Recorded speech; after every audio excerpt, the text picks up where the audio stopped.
Hello, हाय, welcome, नमस्ते। मेरा नाम ऋतिक और आज हम फिर से बात करने वाले हैं एक और इंटरेस्टिंग कंसेप्ट के ऊपर। तो ये वीडियो सेमेस्टर 2 के उन बच्चों के लिए मोस्ट इंपोर्टेंट होने वाली है जिनके पास सब्जेक्ट है इंट्रोडक्टरी मैक्रो इकोनॉमिक्स। तो चलिए शुरू करते हैं आज की वीडियो। और इस कंप्लीट सीरीज के नोट्स बन चुके हैं। जिन बच्चों को नोट्स परचेज करने वाले इस नंबर पे जाए 9667836336 यहाँ जाके नोट्स ले सकते हैं। नोट्स सिर्फ और सिर्फ इंग्लिश मीडियम में अवेलेबल है। अब आते हैं आज के कंसेप्ट के ऊपर। तो आज जो हमारा कंसेप्ट है वो है नेशनल इनकम का एक और इंपॉर्टेंट टॉपिक, यानी कि इनकम एक्सपेंडिचर, इनकम मेथड। क्योंकि हम तीन मेथड देख चुके हैं। एक तो हमारा था वैल्यू एडेड, जिसको हम बोलते हैं प्रोडक्शन मेथड भी, जो हम कंप्लीट कर चुके हैं प्रीवियस वीडियो के अंदर कि कौन कौन सी चीजें इंक्लूड की जाएंगी और कौन कौन सी इंक्लूड नहीं की जाएंगी।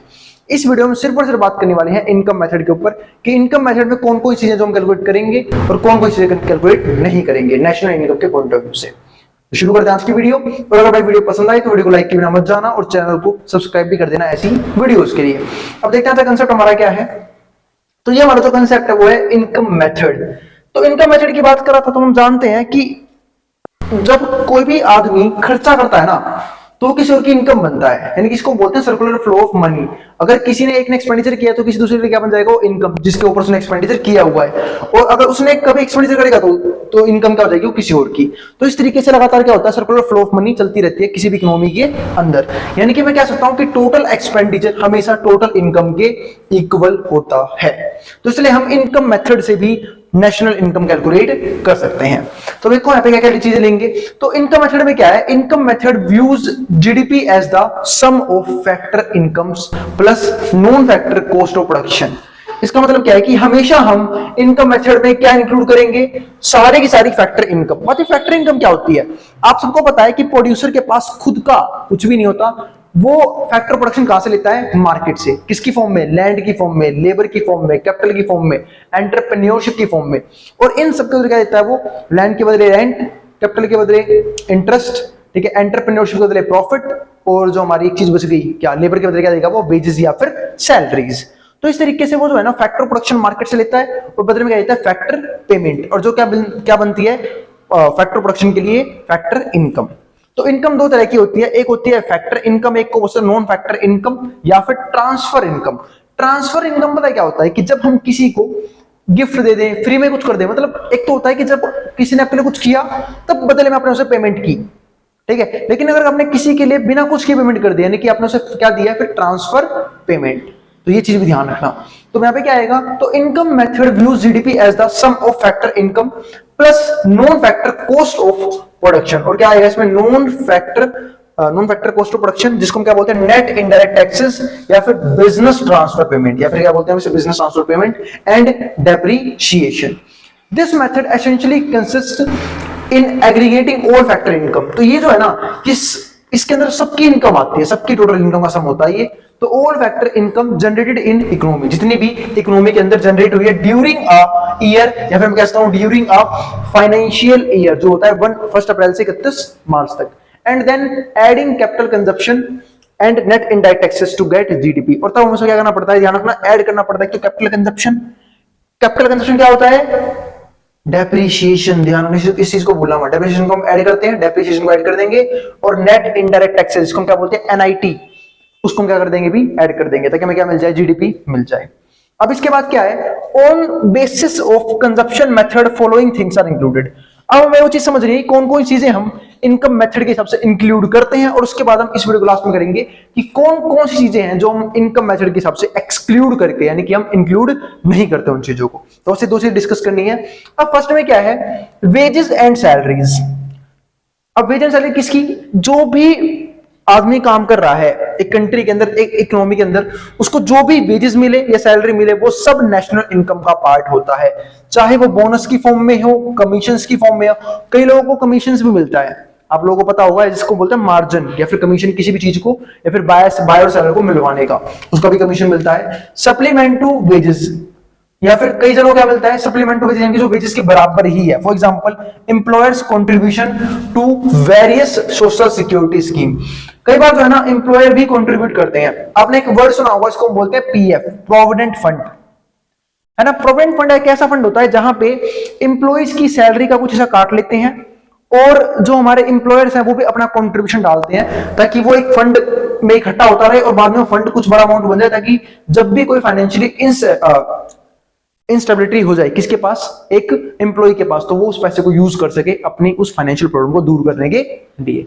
तो employers contribution to various social security funds and compensation in kind, क्या कंपनसेशन मिलता है, या फिर बहुत सारे अलाउंसेस भी तो मिलते हैं। आपने सुना होगा गवर्नमेंट जॉब में बहुत सारे अलाउंसेस मिलते हैं, या फिर बहुत सारे प्राइवेट जॉब भी ऐसे हैं जो आपको बहुत सारे अलाउंसेस प्रोवाइड करता है, तो वो भी इसका ही पार्ट बनते हैं।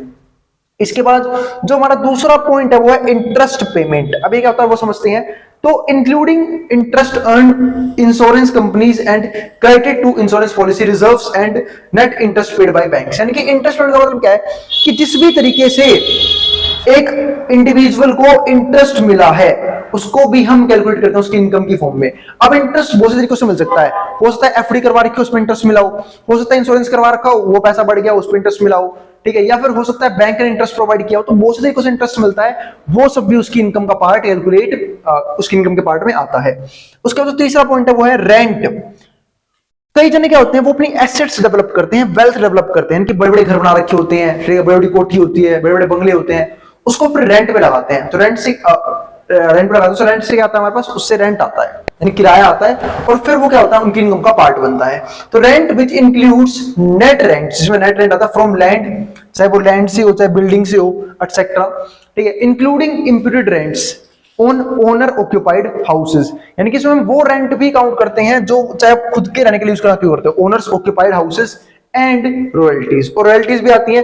रॉयल्टी समझते हो, रॉयल्टी का मतलब क्या होता है कि जब जब आपने कोई चीज बनाई, जब जब वो चीज आपकी कोई परचेज करेगा कोई देखिए उसको बोलते हैं रॉयल्टी। रॉयल्टी आने एक चीज होती है, फॉर एग्जांपल, ठीक है, अब मैंने वीडियो बना दी, अब ये वीडियो यूट्यूब पे रहेगी, जब तक इस वीडियो को देखा जाएगा मेरे पास पेमेंट आती रहेगी, है ना, क्योंकि एड्स भी रन होती हैं और भी चीजें होती हैं, ठीक है, जिनकी वजह से पेमेंट क्या होती रहेगी, आती रहेगी, ये भी तरह की रॉयल्टी ही होती है। फोर्थ में क्या आता है हमारे पास, प्रॉफिट डिविडेंड। जैसे फॉर एग्जांपल मैं एक सिंगर की बात करूं, एक और एग्जांपल लेते हैं, एक सिंगर की बात करूं, तो अगर मान लो किसी सिंगर का गाना बार बार किसी पार्टीज में चलाया जाता है, किसी शोज वगैरह में चलाया जाता है, तो उसको बार बार रॉयल्टीज मिलती हैं।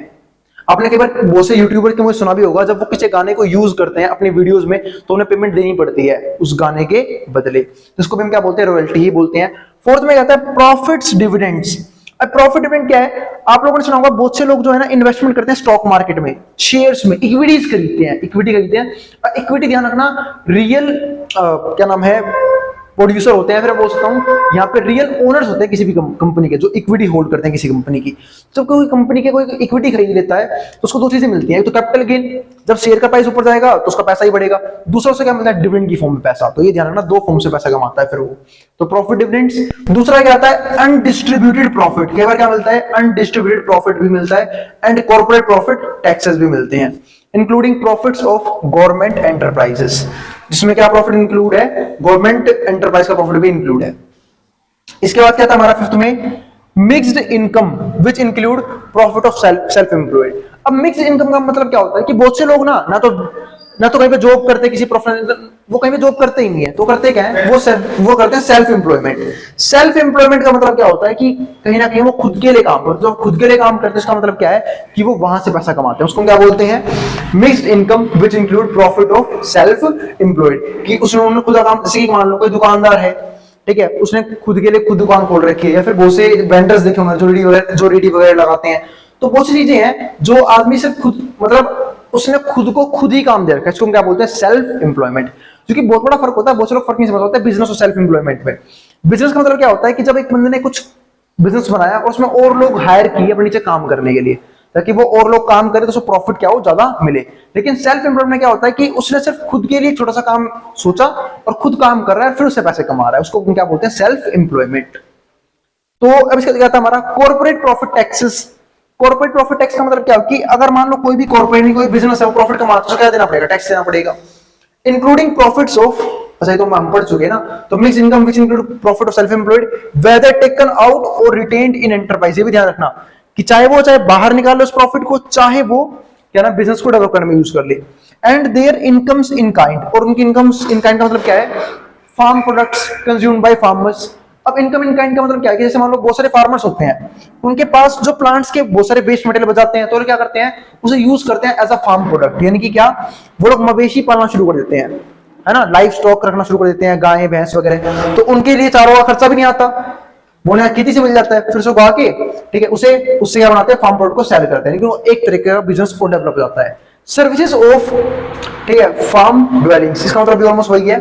फिर हमारे पास क्या आता है अगला point, following item do not satisfy criteria of contribution to current production and therefore excluded. इसका मतलब क्या है कि ये अब ऐसे चीजें पढ़ने वाले हैं जिसको हम इंक्लूड नहीं करते नेशनल इनकम निकालते वक्त। अभी अगर डिस्कस करते हैं, पहला आता है ट्रांसफर पेमेंट्स। बात कर चुका हूं, पेमेंट दो तरह की होती है, फैक्टर पेमेंट यानी कि जब आप कुछ करो और आपको उसके बदले पैसा मिले, आप कुछ प्रोवाइड करो आपको कुछ पैसा मिले, क्या बोलते हैं, फैक्टर पेमेंट। लेकिन ट्रांसफर पेमेंट यानी कि बिना कुछ किए आपको पैसा मिल गया, उसको क्या बोलते हैं, ट्रांसफर पेमेंट, यानी किसी ने आपको गिफ्ट कर दिया, है ना। तो ट्रांसफर पेमेंट क्या होता है, government and personal, government and personal, it include government interest, इसमें क्या आता है, गवर्नमेंट इंटरेस्ट भी आता है, ठीक है। सोशल सिक्योरिटी पेमेंट्स यानी कि बहुत से पेमेंट गवर्नमेंट करती है, यानी कि बहुत से बेनिफिट्स देते हैं आपको फ्री ऑफ कॉस्ट, है ना। इंश्योरेंस वगैरह मिलने लग गया, आपको इंश्योरेंस मिल रहा है, सोशल सिक्योरिटी पेमेंट्स मिल रही है, सब्सिडीज मिल रही है, या फिर मैं कह सकता हूँ और क्या चीजें मिल सकती हैं। हाँ, कई लोग जैसे मान लो कोई ओल्ड एज है तो उसको ओल्ड एज पेंशन मिलती है, तो ये सब क्या है भाई, ट्रांसफर पेमेंट्स। स्कॉलरशिप और हाँ, स्कॉलरशिप भी मिलती है एजुकेशन वगैरह के लिए, तो ये भी चीजें क्या है, ट्रांसफर पेमेंट है, जो कि बिना कुछ किए आपको जब भी कोई चीज रिटर्न मिले उसको क्या बोलते हैं, ट्रांसफर पेमेंट में इंक्लूड करते हैं। अनएम्प्लॉयमेंट रिलीफ, ठीक है, अनएम्प्लॉयमेंट रिलीफ मिल रहा है आपको कि अगर कोई बंदा अनएम्प्लॉय है, आपने सुना होगा नरेगा एक स्कीम थी कि जिसके तहत गवर्नमेंट ने बोला था कि या तो हम आपको रोजगार प्रोवाइड करवाएंगे, अगर हम रोजगार प्रोवाइड नहीं कर पा रहे तो हमको पैसा देंगे उतने दिन के काम का। तो अनएम्प्लॉयमेंट रिलीफ, फ्लड रिलीफ, भाई कई जगह फ्लड विक्टिम्स रहते हैं जिनके वहां फ्लड आ गया, फिर कोई भी नेचुरल कैलेमिटी हो गई, अर्थक्वेक आ गया, तो उनसे रिलीफ लेने के लिए जो फंड डोनेट करते हैं उसको क्या बोलते हैं हम लोग, transfer payment. And a host of similar payments made for considerations other than contribution to current production. एक बात ये भी है, कई बार गवर्नमेंट कंसीडरेशन प्रोवाइड करती है, यानी कि मोटिवेट करती है सब्सिडीज वगैरह देके कि आप प्रोडक्शन करो बड़े लेवल पे, वो भी इसके अंदर आता है, ठीक है। और पर्सनल ट्रांसफर पेमेंट क्या होता है, तो देखो ट्रांसफर पेमेंट तीन तरह की है। एक तो होती है हमारी गवर्नमेंट ट्रांसफर पेमेंट, फिर आएगी पर्सनल ट्रांसफर पेमेंट, फिर हमारे पास आएगी यहाँ पे बिजनेस ट्रांसफर पेमेंट। अब गवर्नमेंट की तो पढ़ ली, गवर्नमेंट किस किस फॉर्म में बिना कुछ बदले में दिए हमसे काम करते हैं। सर एक बात बताऊं, इन सब चीजों को हम कुछ ना कुछ प्रोवाइड करते हैं, फॉर एग्जांपल टैक्सेस भरते हैं, कहीं ना कहीं रेवेन्यू हमारी जेब से जाता है, लेकिन भाई सबकी जब इक्वल नहीं जाता ना, किसी को उस चीज के ज्यादा बेनिफिट मिलते हैं, जैसे किसी को पेंशन मिल रही है, किसी को पेंशन नहीं मिल रही, तो वो चीज, तो इसलिए हम यहाँ पे इसे भी क्या लेके चलते हैं, ट्रांसफर पेमेंट मान के ही चलते हैं। इसके बाद जो हमारा आता है वो आता है पर्सनल ट्रांसफर पेमेंट में, यानी कई बार क्या होता है कि हम भी बिना सामने वाले के बिना कुछ प्रोवाइड करते हैं, वो समझते हैं, उसमें क्या आता है, जैसे कुछ गिफ्ट्स दे दिए, आप कहीं पे गए किसी फंक्शन में, कुछ गिफ्ट लेके चले गए, ठीक है। इनहेरिटेंसेस या फिर पॉकेट अलाउंसेस, जैसे कि किसी के फैमिली में बच्चे होते हैं उसको पॉकेट अलाउंस मिल जाता है कि भाई ये खर्चा ले भाई, ये तेरी पॉकेट मनी हो गई, तो ये भी क्या एक तरह के, क्योंकि वो तो कुछ कर नहीं रहा, ये क्या है, ट्रांसफर पेमेंट है। इसके बाद क्या आता है हमारा नोट पॉइंट में, वो समझते हैं businesses transfer payment. Business transfer payment क्या होता है वो समझते हैं। इट इंक्लूड्स बैड डेट्स, इसके अंदर क्या इंक्लूड होता है, एक तो बैड डेट इंक्लूड किया जाता है, चैरिटीज इंक्लूड होती है, बैड डेट इंक्लूड हो गया, चैरिटी इंक्लूड हो गई, गिफ्ट इंक्लूड हो गया, एटसेट्रा, ये सब चीजें क्या होती है, इंक्लूड की जाती हैं। तो business transfer payment it includes bad debts, charity और गिफ्ट्स। अब बैड डेट ये एक तरह से ये ट्रांसफर पेमेंट क्यों है, क्योंकि बैड डेट का मतलब है क्या होता है कि वो पैसा जो हमारे पास आना चाहिए था पर आया नहीं है, यानी कि वो पैसा जो डूब गया, तो एक तरह से वो पैसा उनके पास रह गया ना, जिन्होंने हमें सामान खरीदा हमें पैसा दिया नहीं, धोखाधड़ी कर दी हमारे साथ, तो इतने क्या हो गई, चैरिटी हो गई, ठीक है, मतलब कि भाई फ्री में सामान ले गया वो, तो bad debt, charities, gifts etcetera. Along with indirect taxes, इसमें हम इनडायरेक्ट टैक्सेस को भी इंक्लूड करते हैं। While not factor incomes are counted in national aggregates at market prices and non factor cost of production, ठीक है। तो यहाँ पे ये चीज भी ध्यान रखना, बिजनेस ट्रांसफर पेमेंट में हम लोग क्या करते हैं, while not factor incomes are counted in national aggregates, ये हमारे नेशनल एग्रीगेट में काउंट नहीं किया जाता at market prices as non factor cost of production, क्योंकि ये नॉन फैक्टर कॉस्ट है प्रोडक्शन की। इस बात का मतलब ये है कि हम ट्रांसफर पेमेंट्स को कभी भी नेशनल इनकम का पार्ट सिर्फ इसलिए नहीं बनाते, क्यों, क्योंकि उससे कुछ भी प्रोडक्शन नहीं हो रहा। अगर हमने गवर्नमेंट ने किसी को पेंशन दी तो क्या प्रोडक्शन हो जाएगा, आपने किसी को गिफ्ट दिया तो कोई प्रोडक्शन नहीं हो रहा, वो सिर्फ क्या है, ट्रांसफर पेमेंट है, यानी कि उस चीज से किसी भी तरह की प्रोडक्शन नहीं की जा रही है, तो ट्रांसफर पेमेंट में इंक्लूड किया जाएगा। इसके बाद क्या आता है हमारा दूसरा पॉइंट, वो आता है financial transactions and sales of old property, यानी कि फाइनेंशियल ट्रांजैक्शन और सेल्स ऑफ ओल्ड प्रॉपर्टी ये कभी भी नेशनल इनकम का पार्ट नहीं बनता। उसको रीजन समझते हैं, क्यों, क्योंकि इकोनॉमी में कुछ भी बन नहीं रहा ना, अब मान लो ये मार्कर पहले मेरे पास है, अब ये मार्कर किसी को दे दूं मैं, क्या फर्क पड़ जाएगा? मार्कर तो अभी भी रूम में एक ही है, कोई फर्क तो पड़ेगा नहीं। तो ये क्या हो गया हमारी एक तरह से कि हमने जो अपनी ओनरशिप वाली चीज थी ना किसी और को प्रोवाइड कर दी, तो उससे क्या होगा, ये चीज मेरे सेट की उसके पास चली गई। ऐसे कई लोग क्या बोलते हैं कि हमने इन्वेस्टमेंट करी है। कई बार क्या होता है, investment economic point of view से इन्वेस्टमेंट नहीं कहलाती है। फॉर एग्जाम्पल, किसी ने कंपनी सेल करी, मैंने कंपनी खरीद ली, क्या इकोनॉमी में इन्वेस्टमेंट हुई? मेरी तरफ से वो इन्वेस्टमेंट है, लेकिन इकोनॉमी के पॉइंट ऑफ व्यू से इन्वेस्टमेंट नहीं है। क्यों? क्योंकि एक ने उसे डिसइन्वेस्ट कर दिया, मैंने उसमें पैसा इन्वेस्ट कर दिया, तो वो इकोनॉमी के पॉइंट ऑफ व्यू से इन्वेस्टमेंट नहीं कहलाती है। क्योंकि इकोनॉमी में इन्वेस्टमेंट का मतलब क्या होता है कि कोई नई इंडस्ट्री डेवलप हो रही है, कोई नई कंपनीज बनाई गई है, ना कि किसी ने कंपनी सेल करी, किसी एक ने एक्वायर कर ली, तो उसे वो इन्वेस्टमेंट नहीं कहते हैं। इसलिए यहाँ पे भी वही बात है कि जब भी हम प्रॉपर्टीज को सेल करते हैं, चाहे वो लैंड्स हो, बिल्डिंग्स हो, हाउसेस हो, उसको हम कभी भी इंक्लूड नहीं करते नेशनल इनकम में। तो sale and purchase of financial asset, sale और परचेज किसकी? फाइनेंशियल एसेट की, चाहे वो स्टॉक्स हो, बॉन्ड्स हो। स्टॉक्स समझते हो ना, इक्विटीज, जो हम किसी भी कंपनी की इक्विटीज लेते हैं। फॉर एग्जांपल, मुझे रिलायंस इंडस्ट्रीज पसंद आ रही है तो मैंने उसकी इक्विटीज ले ली, तो क्या हो गया, उसके स्टॉक्स हो गए, ठीक है। या फिर bonds, mortgage etcetera are transfer of claims. ये सब क्या होते हैं? हमारे ट्रांसफर ऑफ क्लेम्स होते हैं। Changes in ownership of asset are do not produce anything, क्योंकि चेंजेस जो होते हैं ना किसी भी ओनरशिप ऑफ एसेट में, डू नॉट प्रोड्यूस एनीथिंग, ये कुछ भी प्रोड्यूस नहीं करते हैं, एंड आर देयरफॉर एक्सक्लूडेड। ये क्या हो गया हमारा? एक्सक्लूड किया जाता है किससे? नेशनल इनकम से। पर यहाँ पे एक बात ध्यान रखना, जो रियल स्टेट के कमीशन जो होंगे ना, ब्रोकर्स या फिर जो कमीशन पे काम करते होंगे, जिन्हें कमीशन मिलता होगा सेल परचेज करवाने का, तो वो हमेशा फैक्टर पेमेंट होते हैं। क्यों? क्योंकि वो एक तरह से बायर और सेलर को मिलवा रहे हैं। तो जो ब्रोकर्स होते हैं उनकी वो फैक्टर इनकम होती है, इसलिए वो इनकम में इंक्लूड किया जाता है। ये चीज ध्यान रखना, लिख भी दिया मैंने, कमीशंस ऑफ रियल स्टेट और एजेंट्स इंक्लूडेड। अब तीसरा आता है illegal activities and gambling. By illegal activities होती हैं, गैम्बलिंग्स जो होती हैं, वो इंक्लूड नहीं की जाती नेशनल इनकम में। क्यों? क्योंकि इसमें क्या होता है, किसी एक का लॉस तो किसी एक का प्रॉफिट, तो इस तरीके से गैम्बलिंग होती है। तो गैम्बलिंग में जो पैसा कमाया जाता है वो कभी भी नेशनल इनकम इंक्लूड नहीं किया जाता, क्योंकि इसमें भी किसी भी तरह की कोई भी गुड्स, कोई भी सर्विस प्रोड्यूस नहीं की जा रही है, सिर्फ एक का पैसा दूसरे के पास ट्रांसफर हो रहा है। तो ये चीज ध्यान रखना, गैम्बलिंग हो चाहे इनलीगल एक्टिविटीज हो, कोई ड्रग्स बेच के पैसे कमा रहा है तो वो बोलेगा मेरी इनकम तो इतनी है, मैं ड्रग्स बेचता हूं, भाई नहीं, इनलीगल एक्टिविटीज है, गवर्नमेंट को पता लगा चार्जेस लग जाएंगे आपके ऊपर, तो भाई वो कभी भी नेशनल इनकम का पार्ट नहीं बनती है। अब यहां देखो फोर्थ पॉइंट में क्या आता है हमारे पास, सब्सिडीज।